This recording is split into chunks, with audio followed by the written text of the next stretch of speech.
ആദ്യമായിട്ട് നമുക്ക് നമ്മുടെ ഏത്തപ്പഴം നമുക്ക് സ്ലൈസ് ചെയ്തെടുക്കാം. അപ്പോൾ അതിന് ഞാൻ ആദ്യം നടുങ്ങിനെ അങ്ങോട്ട് കീറുക. അതിനുശേഷം അതുപോലെ തന്നെ തിരിച്ച് ഓപ്പോസിറ്റായിട്ട്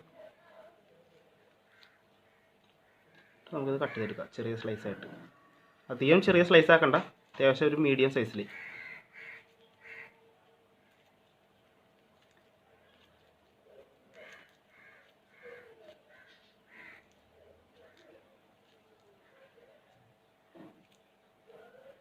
അടുത്തത് നമുക്ക് കട്ട് ചെയ്യാം.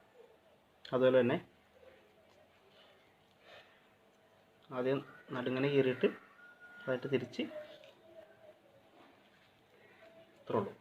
അത്യാവശ്യം നല്ലൊരു പഴുത്ത ഏത്തപ്പഴമാണ് ഞാൻ എടുത്തത്.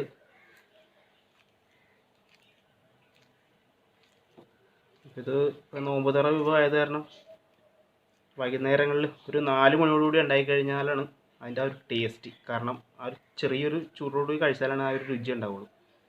അപ്പോൾ നമ്മുടെ ഏത്തപ്പഴം നമ്മൾ സ്ലൈസ് ചെയ്ത് കഴിഞ്ഞിട്ടുണ്ട്. അപ്പോൾ ഇത് ഇത്രയും ചെറിയ രീതിയിൽ ചെറിയ സ്ലൈസിലാണ് നമ്മൾ അരിഞ്ഞെടുക്കേണ്ടത്. നമുക്ക് ബാക്കി നോക്കാം. അപ്പോൾ നമുക്കിനി അടുത്തത് നമ്മുടെ പാൻ വെച്ച് ചൂടാക്കിയിട്ടുണ്ട്. അപ്പോൾ അതിനകത്തേക്ക് നമുക്ക് 2 ടേബിൾ സ്പൂൺ നെയ്യ് ഒഴിച്ചു കൊടുക്കാം.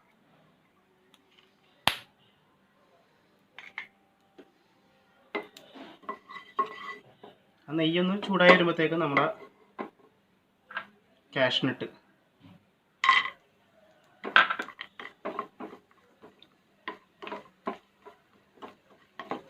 അത് ചെറിയൊരു ബ്രൗണിഷ് കളർ ആകുമ്പോഴത്തേക്ക് നമുക്ക് നമ്മുടെ കിസ്മിസ് ഇട്ട് കൊടുക്കാം.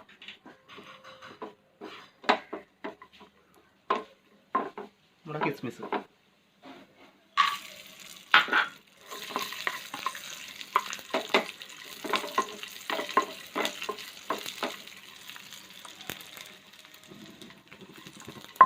നമുക്കിതൊരു ബോളിലേക്ക് മാറ്റി വെച്ചിട്ട് ബാക്കി പരിപാടി നോക്കാം. എന്നിട്ട് നമുക്ക് ഒരു അല്പം കൂടി നെയ്യ് ആഡ് ചെയ്ത് കൊടുത്തിട്ട് നമ്മുടെ പഴം നമുക്കൊന്ന് വാട്ടിയെടുക്കാം. ഇപ്പോൾ 2 പഴമാണ് ഞാൻ എടുത്തത്. അപ്പോൾ 2 പഴം നമുക്കൊന്ന് വാട്ടിയെടുക്കാം. അത്യാവശ്യം വലിപ്പമുള്ള 2 ഏത്തപ്പഴം നമുക്ക് മതിയാവും. ഞാനിപ്പോൾ എടുത്തത് എൻ്റെ പാൻ ചെറുതാണ്, അപ്പോൾ അതാണ് ഇങ്ങനെ തിങ്ങി നിൽക്കുന്നത്. അപ്പോൾ അത്യാവശ്യം വലിപ്പമുള്ളൊരു പാൻ ഉണ്ടെങ്കിൽ അതായിരിക്കും ഇത്തിരി കൂടി നല്ലത്.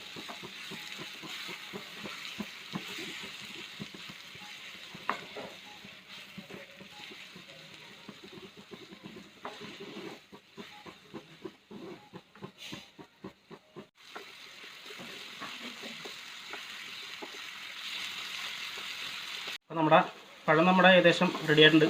നമുക്കൊരു പാത്രത്തിലേക്ക് മാറ്റി വെച്ചിട്ട് നമുക്ക് അടുത്ത പണി നോക്കാം. ഒരു 3 മുട്ട പൊട്ടിച്ചൊഴിച്ചിട്ടുണ്ട്. അതിനകത്തേക്ക് നമുക്കിനി ഒരു 4 ടേബിൾ സ്പൂൺ, ഇത് ടേബിൾ സ്പൂൺ മെഷർമെൻ്റാണ്. അപ്പോൾ അതിനകത്തേക്ക് ഒരു 4 ടേബിൾ സ്പൂൺ പഞ്ചസാര ആഡ് ചെയ്ത് കൊടുക്കുക. 4. ഇനി നമുക്ക് ഇതിനകത്തേക്ക് ഒരു 2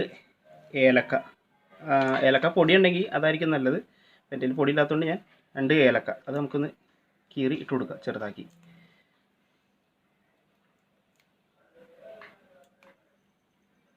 തന്നെ അതിനകത്തേക്ക് നമുക്ക് ഒരു 2 ടേബിൾ സ്പൂൺ പാൽ ആഡ് ചെയ്ത് കൊടുക്കുക.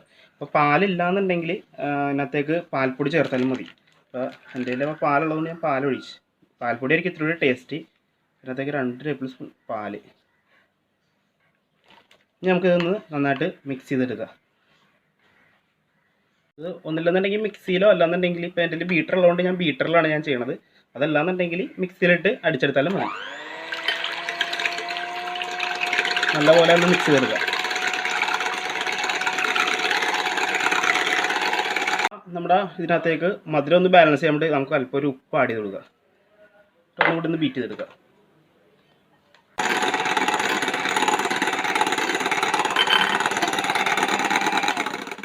നമ്മുടെ ഉപ്പിട്ട് കൊടുത്തതും റെഡി ആയിട്ടുണ്ട്. ഇനി നമുക്ക് നേരെ പാനിലേക്ക് മാറ്റാം. ഇതിനകത്തേക്ക് നമ്മൾ നേരത്തെ വഴറ്റി വെച്ച പഴം നമുക്ക് ഇതിനകത്ത് ഇട്ട് കൊടുക്കുക.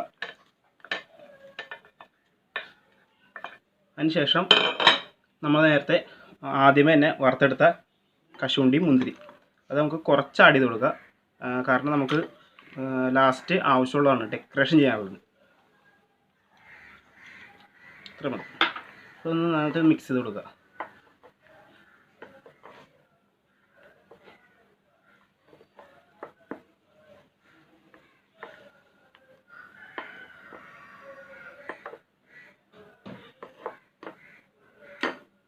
ആദ്യം നമ്മുടെ അടുപ്പത്ത് ഇതേപോലെ ഒരു ചെറിയൊരു ദോശക്കല്ല് സെറ്റ് ചെയ്ത് കൊടുക്കുക, അല്ലെങ്കിൽ അത് അടി പിടിക്കാനുള്ള ചാൻസ് ഉണ്ട്. എന്നിട്ട് നമ്മൾ നേരെ നമ്മുടെ സോസ് പാൻ്റെ കയറ്റി വെക്കുക. അതിനകത്തേക്ക് നമുക്ക് ലേശം നെയ്യ് ആഡ് ചെയ്ത് കൊടുക്കുക. അതിനുശേഷം ഇതൊന്ന് ചുറ്റിച്ചിട്ട് നമ്മൾ ഉണ്ടാക്കി വെച്ച പഴവും മുട്ടയും മിക്സ് വെച്ച് ഇതിനകത്തേക്ക് ഒഴിച്ചു കൊടുക്കുക.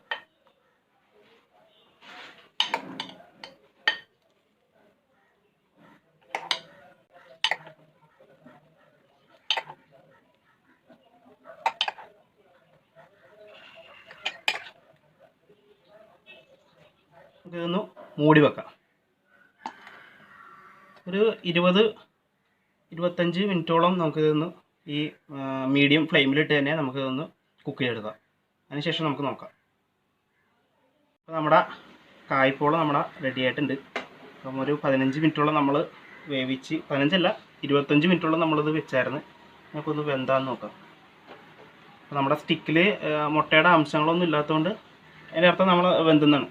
അപ്പോൾ നമുക്കിനി നേരെ സെർവ് ചെയ്യാം. നമുക്ക് ഇനി ഇന്ന് കട്ട് ചെയ്ത് നോക്കാം. ചെറിയൊരു ചൂടോടുകൂടി കഴിച്ചാലാണ് അതിൻ്റെ ആ രുചി മനസ്സിലാവുള്ളൂ.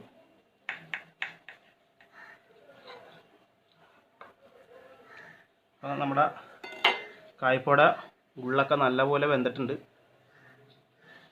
ഇതാണ് നമ്മുടെ കായ്പോള. അപ്പോൾ എല്ലാവരും പരീക്ഷിച്ച് നോക്കുക, തീർച്ചയായിട്ടും ഇഷ്ടപ്പെടും. നല്ലൊരു നോമ്പുതുറ വിഭവം തന്നെയാണിത്. നമുക്ക് അടുത്ത വീഡിയോയിലൂടെ വീണ്ടും കാണാം.